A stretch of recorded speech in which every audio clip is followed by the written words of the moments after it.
നമസ്കാരം. തൃശ്ശൂർ പട്ടിക്കാട് ചാണോത്ത് എന്ന് പറയുന്ന സ്ഥലത്ത് ഒരു ഫാം പ്രവർത്തിക്കുന്നു. ഈ ഫാം 20 വർഷമായിട്ട് അവിടെ പ്രവർത്തിക്കുകയാണ്. 20 വർഷമായിട്ട് അവിടുത്തെ ജനങ്ങൾ അനുഭവിക്കുന്ന ദുരിതം ചെറുതൊന്നുമല്ല. ഇത് തിളപ്പിച്ചാൽ മുഴുവൻ ചാണകത്തിൻ്റെ അംശമാണ് വരുന്നത്.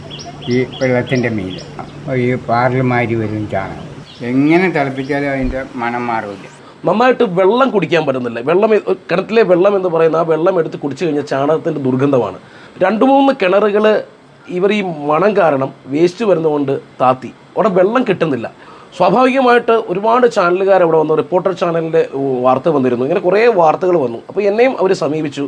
ഇന്ന് അവിടെ പോയി അവിടെ ചെന്ന് കഴിഞ്ഞപ്പോൾ കണ്ടപ്പോൾ ഉള്ളൊരു അവസ്ഥ എന്ന് പറയുന്നത് വല്ലാത്ത ഭീകരതയാണ്. 150ഓളം വീട്ടുകാർ ഈ ദുരിതം പേറാൻ തുടങ്ങിയിട്ട് 20 വർഷമായെന്ന് ഓർക്കണം.